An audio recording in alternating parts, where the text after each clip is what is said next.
So next, we're going to have the GRA President Nathaniel Darnell come up and give the GRA President's Report. Nathaniel.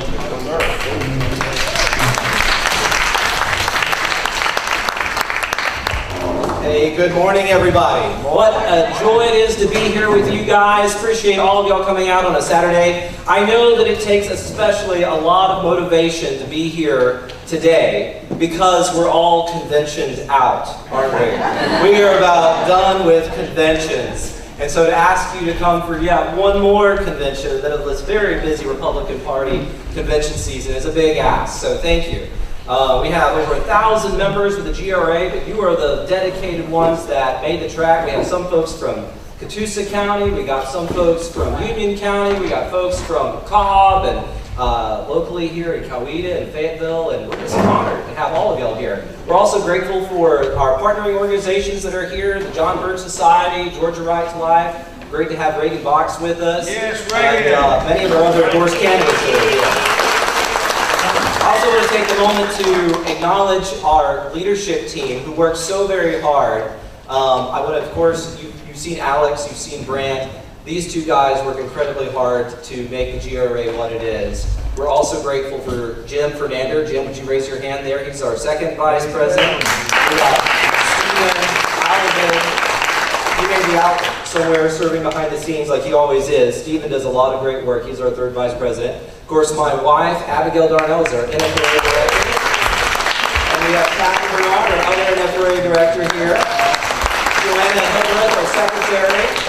And Ann, over at the registration table, the assistant secretary. Our treasurer, thanks Wyatt, couldn't be here today, but he sends you his greetings. God bless you for being here, and thank you for the honor and the joy it is to be a part of this team and to work with such a great group of people. I can't say that I always enjoy working in the Republican Party with everybody we have to rub shoulders with, but I certainly enjoy working with this group because these are folks that really care about principles, morals, convictions, and not just power. And that is what makes it so much fun to work alongside you, even sometimes when we don't agree. And I know we agree probably at least 95% of the time. But even when we disagree, I know that we're disagreeing a lot of times based on principles and maybe different tactics. But it's a real joy to know and work with you. My best friends are the ones that I have fought battles with and that we've shed blood, metaphorically speaking, together. And I have to say, too, that I'm still getting used to this GRA president thing. I'm sure all of you guys who are adult men can relate to, Mr. Hardwick. Somebody calls you Mr. Hardwick, you're looking for your dad, right? I hear somebody say GRA president, I'm still looking around for Alex. Where is he? Alex has definitely left big shoes to fill, and over the last 10 years, he's grown the GRA in a huge way, where it only went from 6 members to now over 1,000 members, and he's been just a huge inspiration to many. Of course, the Frost family has also worked hard behind the scenes with all of the funds that they've raised for different candidates through the GRA PAC and other efforts. I don't know if you guys read the campaign disclosure reports, but they do a ton of work as well, and they've done a ton to help grow the organization as well. Today I want to share with you what we've been up to this year in my President's Report. And really I want to start at where we left off in October, because many of you traveled with us to Florida. You went with us to our NFRA Convention, and here's a picture of our GRA delegation that went to the NFRA Convention in Florida, where we got to hear from Mike Lindell and Congressman Matt Gaetz and a whole host of other excellent speakers and patriots. And we endorsed Donald Trump for President of the United States. Organizations to do that long before he won the primary election here in Georgia. And we went from that exciting event to our state convention last December, where we elected new officers. And you can see a picture there of our new officers with many of our board leaders who are primarily the presidents of our different chapters, some of which are represented here today. We had a great convention. We got to honor 2 of our greatest heroes in the state legislature, Colton Moore and Charlie Spurd, 2 of our best. Yeah!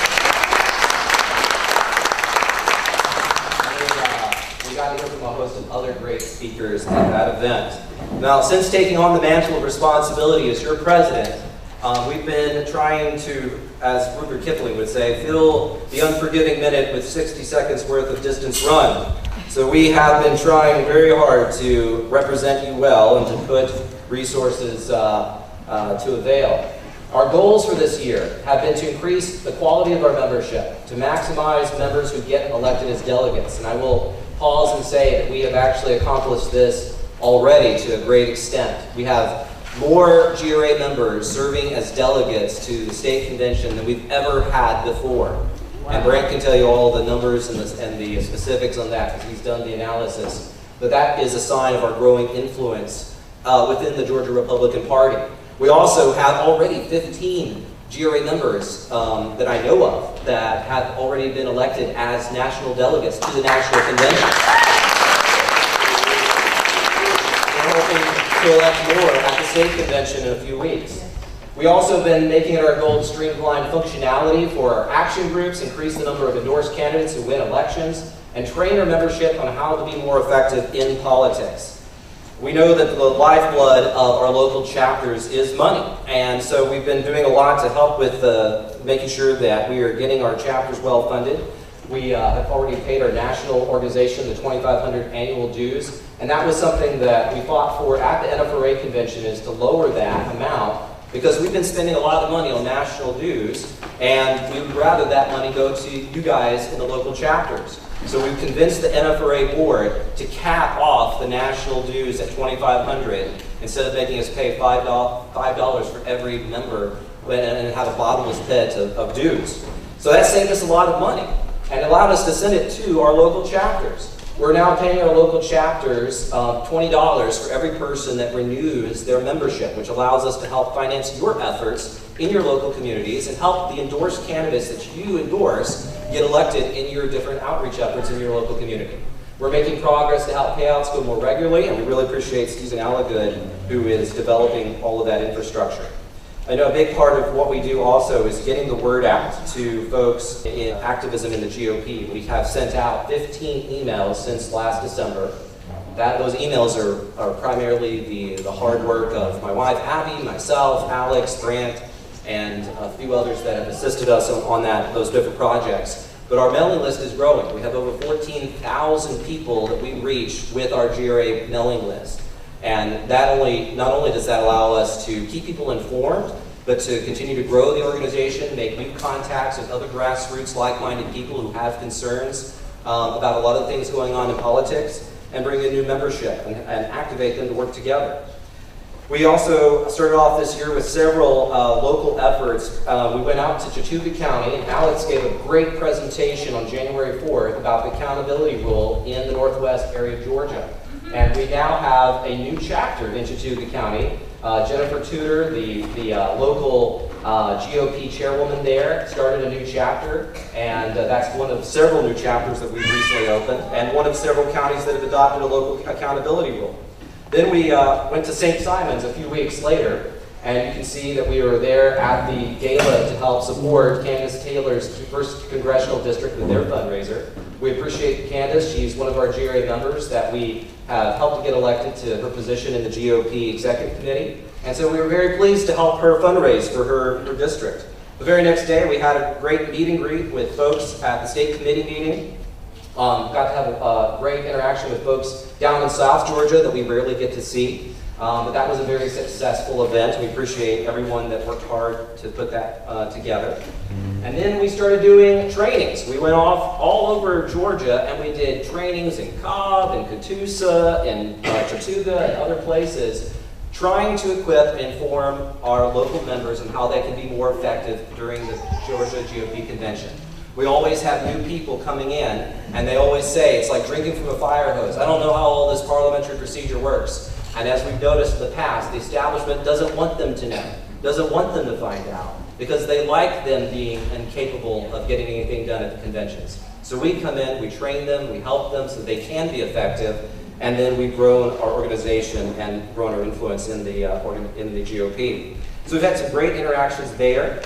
You can also see that we had some great interactions with lots of different areas. We got to partner and support the Georgia Right to Life organization with their Stand for Life event at the state capitol on the anniversary of Roe v. Wade. Brent made a trek down to Savannah and spoke with Brittany Brown, one of our GRA members who is the chairwoman of the local GOP chapter there. We supported Bob Smith in his jungle primary. And then we launched into a huge battle that I'm sure a lot of you have heard about in Catoosa County.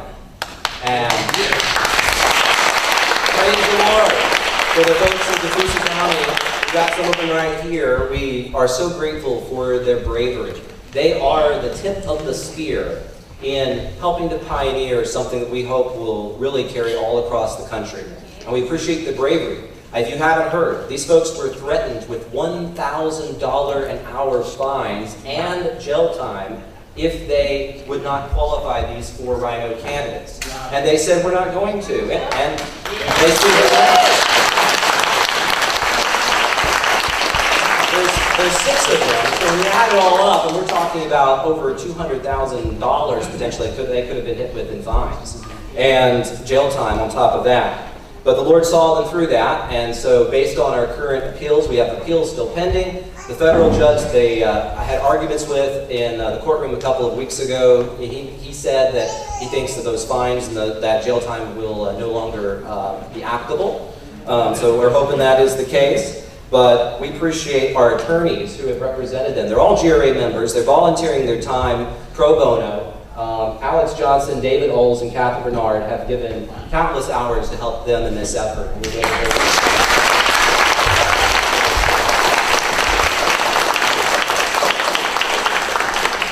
We've also had some great endorsement conventions going on at a local level. In fact, I'm very pleased that we're seeing more local endorsement conventions. We recently endorsed Mike Crane right here in the 3rd Congressional District. And last night, if you didn't hear the big news, Eddie Caldwell reached out and told me that Colton Moore was re-endorsed by a huge margin, on 31-1, which state Senate was District 3. Richard Gordon did a great job working with my friend Chris Deeb and Nick Cooper in Fulton County to organize a local RA endorsement convention, and we had some great candidates who we endorsed there. There's several that I can't mention all their names. You see some of them in the picture here, but I'm especially excited about the one you see there in the far right of the photo, Paul Kettering, who's running, it depends on who's right, who's left. But Paul Kettering's the tall gentleman holding the sign. He's going to be challenging one of the guys that we endorsed 2 years ago, who we gave maximum contributions to, and then who left the Freedom Caucus and had a terrible voting record of 43%. I'm very bothered by that. When we support somebody with our money and our good name, I think that they ought to return the favor and try to support the policies that we are promoting. And so I'm glad that Paul is challenging him, and I encourage you to support Paul's race.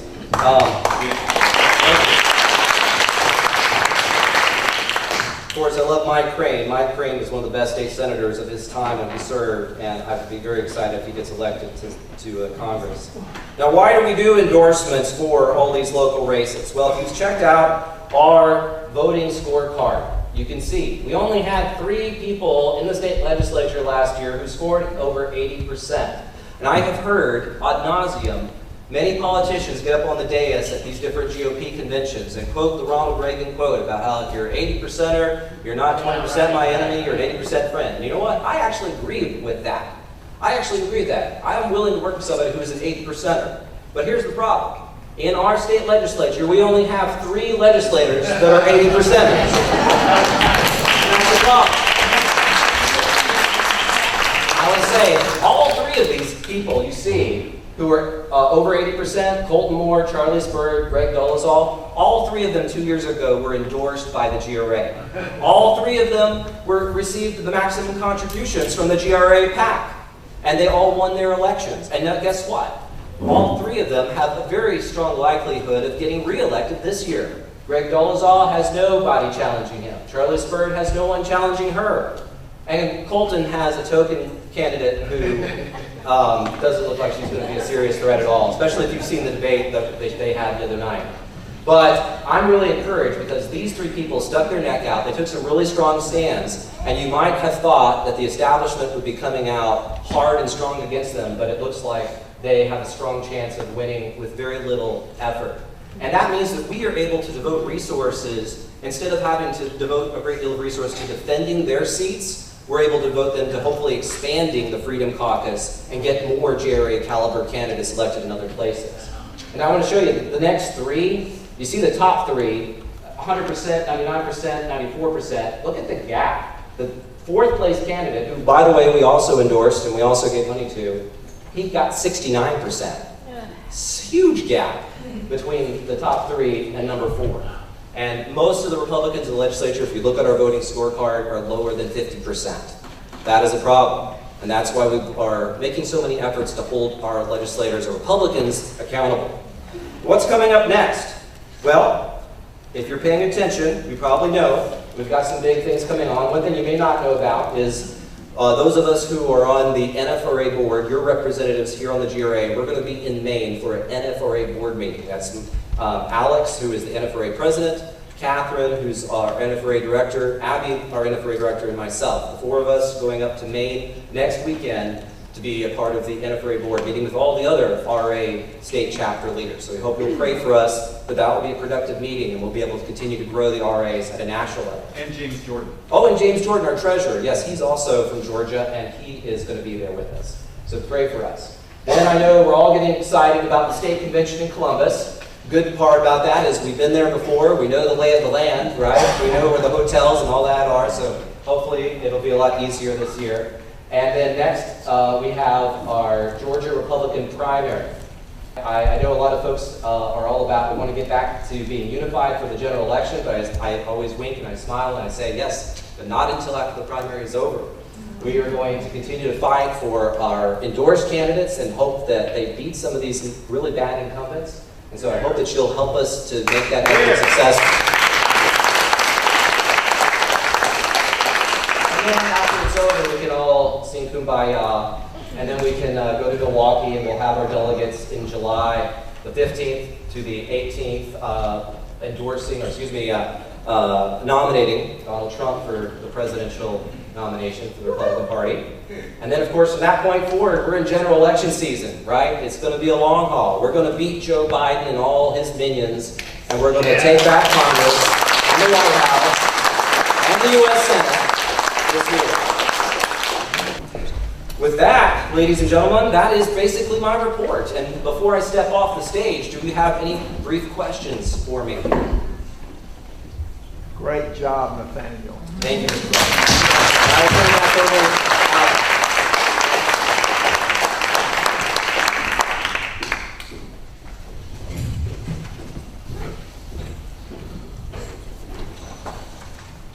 All right, well that was a great report by Nathaniel. Give Nathaniel another round of applause. He's doing a great job.